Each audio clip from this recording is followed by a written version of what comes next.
विपक्ष इस बात को लेकर प्रदर्शन कर रहा है कि स्पेशल इंटेंसिव रिवीजन के मुद्दे पर सरकार भाग क्यों रही है। चुनाव आयोग की पारदर्शिता पर आखिर चर्चा क्यों ना हो, क्योंकि पश्चिम बंगाल के अंदर खुद भारतीय जनता पार्टी मान रही है कि प्रक्रिया पारदर्शी नहीं है। तो फिर इस पर चर्चा करने से क्यों भाग रही है बीजेपी। पीटीआई की खबर है और पीटीआई की खबर यह कहती है कि भारतीय जनता पार्टी ने बंगाल के अंदर जो एसआईआर की प्रक्रिया चल रही है उसने 1.25 करोड़ एंट्रीज की पुनर्समीक्षा की मांग की है।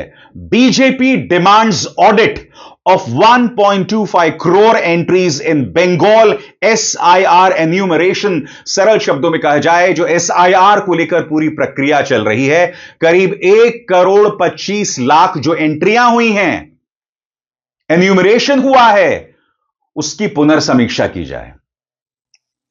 आज विपक्ष सवाल पूछ रहा है कि इससे पहले भी एसआईआर की प्रक्रिया हुई थी, मगर इतना बवाल कभी नहीं हुआ क्योंकि पारदर्शिता की कमी नहीं थी। यहां पारदर्शिता की सख्त कमी दिखाई दे रही है।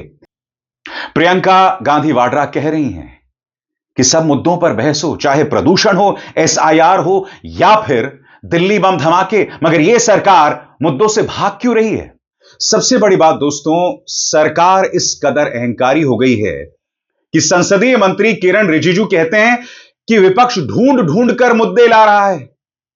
मैं आज आपसे एक सवाल पूछना चाहता हूं, चर्चा वंदे मातरम पर होनी चाहिए या इस वक्त दिल्ली और उत्तरी भारत में जिस तरह का प्रदूषण है उस पर होनी चाहिए। चर्चा वंदे मातरम पर होनी चाहिए या दिल्ली बॉम्ब धमाके पर होनी चाहिए।